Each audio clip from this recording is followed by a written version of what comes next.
High guys, this is Sritama. Welcome back to my channel. আশা করছি তোমরা সবাই খুব ভালো আছো, সুস্থ আছো। আজকে সানডে, আবার আমি একটা রেসিপি নিয়ে চলে এসেছি। জেনারেলি সানডে ছাড়া আমার টাইম হয় না কিছু রান্না করার। সানডে একটু টাইম পাই, হয় লাঞ্চ বা বিকেলে কিছু একটা বানানোর জন্য, ডিনারের জন্য। তো আজকে একটা ভীষণ ছোট্ট রেসিপি নিয়ে চলে এসেছি, যেটা আমার ভীষণ ভালো লাগে। তো আজকে ওটা তোমাদের সাথে আমি শেয়ার করব। এতক্ষণে টাইটেল দেখে তোমরা বুঝে গেছো কি রান্না করছি। হ্যাঁ, আজকে আমি পমফ্রেট মাছ ফ্রাই করব। তো এটা জেনারেলি যেভাবে আমার ফ্রাই খেতে ভালো লাগে সেটাই আমি তোমাদের সাথে শেয়ার করছি। খুব ইজি, খুব ফাস্ট, সেরকম কিছু ঝামেলার নেই। তো চলো এবার দেখা যাক। তোমরা 3 রকমের পেতে পারো। একটা হচ্ছে ব্ল্যাক পমফ্রেট, যেটাকে গোলুস বলে, আরেকটা চাইনিজ পমফ্রেট, যেটা আমি চিনি না, আর একটা হচ্ছে এই সিলভার পমফ্রেট, যেটা চিনি আর বেশ টেস্টি। এটা rich in omega 3 fatty acid and proteins, যার জন্য এটাতে হেলথ বেনিফিটসও প্রচুর।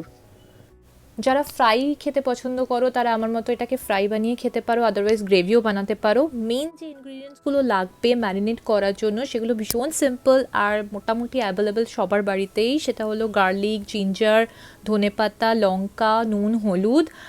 আর এগুলোকে আমি একসাথে পুরো পেস্ট করে নেব। পেস্ট করে নিয়ে পেস্টটা আমাকে একদম সসের মতো পেস্ট হতে হবে না। যদি টেক্সচার থাকে তাতে কোনো প্রবলেম নেই। আমি প্রথমে মিক্সারে এই সব কিছু দিয়ে পেস্ট বানাবো, তারপর আমি এটাকে ম্যারিনেট করে 15 থেকে 20 মিনিট ছেড়ে দেবো।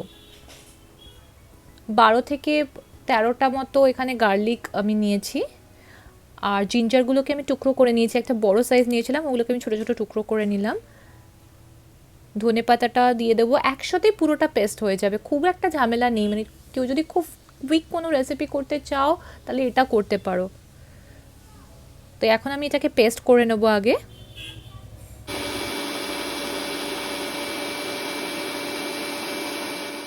আমার লেমন ফ্লেভারটা বেশ ভালো লাগে, যার জন্য আমি একটু লেবু দিচ্ছি। তোমরা দিতেও পারো, নাও দিতে পারো, অপশনাল পুরোটাই। আর এই ম্যারিনেটটা তোমরা যে কোনো ফিশের জন্য ইউজ করতে পারো। আমি এবার হলুদ আর নুনটা দিয়ে এটাকে প্রথমে ম্যারিনেট করব, তার উপরে যে আমি পেস্টটা বানিয়েছি সেটা অ্যাপ্লাই করব।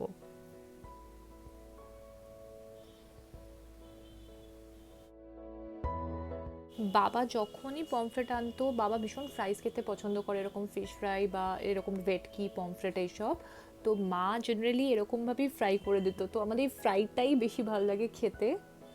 রিসেন্টলি আমাদের যে দীঘা ট্রিপটা হয়েছিল, ওটাতে বাবা ব্ল্যাক পমফ্রেট, যেটাকে গোলুস বলছে বাংলায়, ওটা নিয়ে এসেছিলো ওখান থেকে। আমি 100% শিওর মা ওটাকে ফ্রাই করেই দিয়েছে, কারণ ওরা ফ্রাইটাই খেতে খুব ভালোবাসে।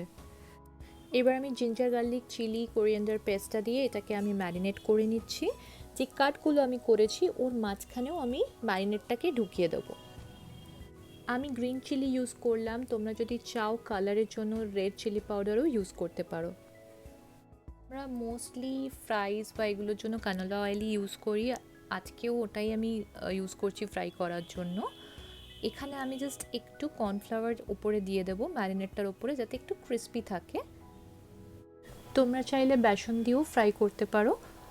আর এই সেম ম্যারিনেটে, সেম প্রসেসে তোমরা অন্য যে কোনো মাছ ফ্রাই করে খেতে পারো, যেটা তোমার পছন্দ। দেখবে কখনো কখনো টেস্ট বদলালে একটু ভালো লাগে।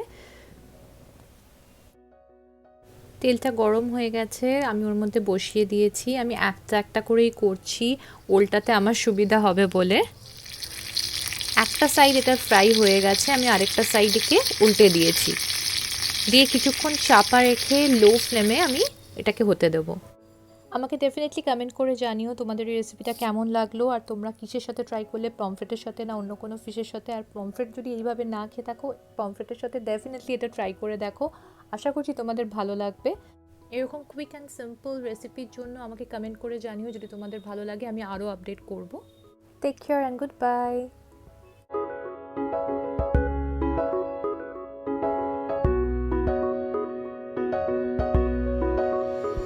Please subscribe the channel and hit the bell icon to get the latest updates.